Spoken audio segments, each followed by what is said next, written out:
किसी ने बड़े कमाल की बात कही है कि टूटने लगे हौसले तो बस ये याद रखना, टूटने लगे हौसले तो बस ये याद रखना, बिना मेहनत के हासिल तक तो ताज नहीं होते, बिना मेहनत के हासिल तक तो ताज नहीं होते। ढूंढ लेना अंधेरों में मंजिल अपनी, ढूंढ लेना अंधेरों में मंजिल अपनी, जुगनू किसी रोशनी के मोहताज नहीं होते, जुगनू किसी रोशनी के मोहताज नहीं होते। जय हिंद साथियों, मैं हूं advocate K M. Katara, legal adviser और मोटिवेशनल स्पीकर। आज हम आपके लिए एक छोटी सी कहानी लेकर आए हैं। बहुत ही प्रेरणादायक कहानी है, इसे सुनने में बहुत ही आनंद आएगा। एक बंदा था, नॉर्मल बंदा था, जॉब करता था ऑफिस में जॉब करने जाता था तो वर्कलोड बहुत था उस पर। जो वो काम करता था तो उस पर काम नहीं हो पाता था क्योंकि काम बहुत था। बॉस आकर उसे जो है रोज टॉर्चर करता था, कहता था तुम वर्क नहीं कर पा रहे हो, क्या कर रहे हो, ये वो अच्छे से काम नहीं करते हो। तो वो बहुत प्रेशराइज हुआ करता था, बहुत ही बुरा लगता था उसे। तो वहां से ऑफिस से आने के बाद जब बच्चे उसके पास आते थे, पूछते थे हालचाल, तो बच्चों में वो गुस्सा निकालता था, अपनी पत्नी को डांट फटकार देता था। बहुत ही बुरा लगता था बच्चों को, पत्नी को, क्योंकि वहां दूसरे की गुस्सा उन पे निकाली जाती थी। बहुत दिक्कत थी, रूटीन ऐसे ही चलता रहता था। वो परेशान था, रोज आता था रास्ते में, अब सोचता था कि इससे अच्छा तो मर जाना चाहिए, काम ही नहीं है, कोई काम नहीं हो पाता, दिमाग खराब है, परेशान है।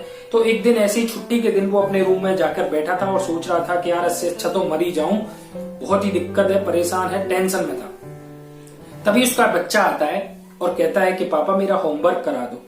तो वो अपने बच्चे पे गुस्सा निकालता है कि कहता है कि तेरे कान के नीचे दूंगा, जा यहाँ से, मैं कोई होमवर्क कराने के लिए थोड़ी बैठा हूँ, या यहाँ से, ऐसे फटकार के बच्चे को भगा देता है। तो बच्चा अपने रूम में जाकर थोड़ा बहुत होमवर्क करता है और वह सो जाता है, उस बुक को अपने चेहरे पर रखकर सो जाता है। तो उस आदमी को ये महसूस होता है कि यार मैंने उस बच्चे को अपने को गलत डांट दिया, चलो यार उसका होमवर्क ही करा देना चाहिए था, चलो मैं उसका होमवर्क करा देता हूँ। जब वो अपने बच्चे का होमवर्क कराने के लिए उसके रूम में जाता है तो देखता है कि बच्चा सो गया होता है, बच्चा जो है सो गया होता है और बुक उसके जो है, किताब जो है उसके फेस पर रखी हुई है। तो बच्चा प्रॉपर तरीके से नहीं सो पाया होता है, तो उस बुक को वो हटाकर बच्चे को अच्छे से उड़ा के सुला देता है और उस बुक को उठाकर देखता है। वो देखता है कि बच्चा किस होमवर्क की बात कर रहा था, क्या करवाना चाह रहा था। तो उस बुक में वो देखता है तो उस बुक में एक टॉपिक लिखा होता है कि निबंध लिखना होता है, ऐसे लिखना होता है उस टॉपिक को। उस टॉपिक क्या होता है, टॉपिक होता है कि पहले कुछ चीजें हमें बुरी लगती हैं, बाद में जो चीजें अच्छी लगने लगती हैं उस पर आप एक ऐसे लिख के लाइए। मतलब पहले हमें बुरी लगती हैं वो चीजें, फिर बाद में हम उसको जो स्किप करते जाते हैं, आगे बढ़ते जाते हैं, बुरी चीजों मतलब बुरा लग रहा फिर भी हम काम करते हैं, देन हमें फिर अच्छा लगने लगता है। इस पर एक निबंध लिखिए।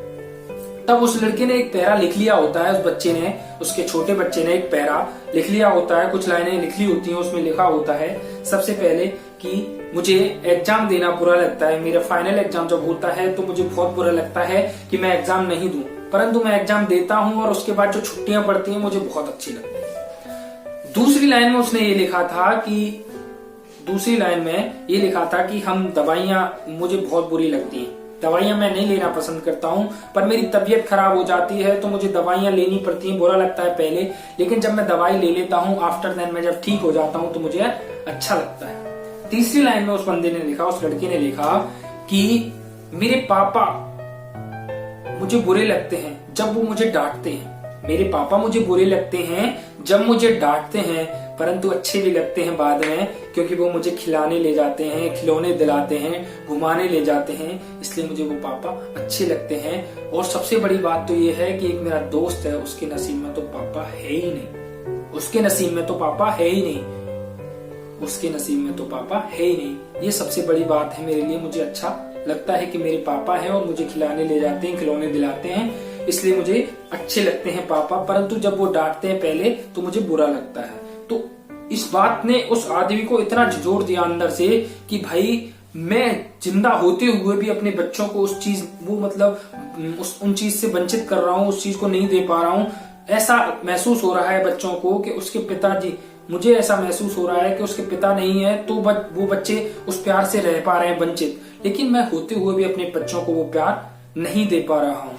तो फिर वो अंदर अपने आप को मनन करता है, घूमता है कि ये बात कितनी सही है कि जिसके पास जो चीज होती है उसकी कद्र नहीं होती, जिसके पास जो चीज होती है उसकी कद्र नहीं होती। बहुत से लोग तो ऐसे हैं जिनके पास वो चीज होती ही नहीं है, जिनके पास वो चीज होती नहीं है। तब वो आदमी सोचता है कि यार मेरे पास तो जॉब है, क्या हुआ अगर वर्कलोड है तो क्या हुआ, टेंशन अगर बॉस डांट देता है तो हुआ क्या, जॉब तो है मेरे पास बच्चे तो हैं, किसी के पास तो बच्चे भी नहीं है, मैं उनको क्यों डांटता हूँ, क्यों फटकारता हूँ, मेरे पास ये चीजें तो हैं, मेरे पास शर्ट पहनने के लिए तो है, किसी के पास तो शर्ट भी नहीं है, मेरे पास घर तो है, क्या दिक्कत है अगर मैं उसका रेंट दे रहा हूँ, ईएमआई दे रहा हूँ तो क्या दिक्कत है, मेरे पास खुद का घर तो है, मेरे बच्चे तो हैं, किसी के पास तो बच्चे ही नहीं है, किसी के पास तो घर ही नहीं है, किसी के पास तो जॉब ही नहीं है, ऐसे ही डोल रहे हैं। अगर मुझे बॉस सुनाते हैं 2 बार तो मेरे पास जॉब तो है। तो ये बात उस आदमी को महसूस हुई। तो आप भी इस कहानी से ये प्रेरणा लें, ये जो है ज्ञान लें कि भाई आपके पास जो चीज है, ऐसी बहुत सी चीजें हैं जो उस सामने वाले आदमी के पास नहीं है। आपके पास पैसा है, आपके पास घर है रहने के लिए, आपके पास खाने के लिए, कपड़े हैं पहनने के लिए। बहुत से लोग तो ऐसे हैं उनके पास है भी नहीं ये चीज, तो फिर क्यों आप अपने आप को परेशान करें। साथ के साथ मैं आपको बता दूं कि कुछ चीजें पहले बुरी लगती हैं। अगर मैं जॉब करने जा रहा हूं, वो बंदा पहले वहां जॉब कर रहा है, प्रेशर है, वर्कलोड है, दिक्कत है, बॉस डांट रहा है, लेकिन आप अपने क्षेत्र में काम करते रहिए, बेस्ट बन जाओगे, उस क्षेत्र के बेस्ट खिलाड़ी बन जाओगे अगर अच्छे से काम करोगे तो, और एक दिन तुम ही बॉस बन जाओगे। बस मेहनत इस तरीके से कीजिए कि आपको ये प्रेशर जो है वो आपके दिमाग पर हावी ना हो, क्योंकि बहुत से लोगों पे तो ये चीज अवेलेबल ही नहीं है जो चीज तुम्हारे पास है। तो बस यही कहानी से ज्ञान मिलता है। मैं तो बस इतना ही कहूंगा कि करो कुछ ऐसा कि दुनिया करना चाहे बस आप जैसा, लगे रहो, मेहनत कीजिए दमदारी से। मिलते हैं नेक्स्ट वीडियो में, तब तक के लिए जय हिंद, जय भारत।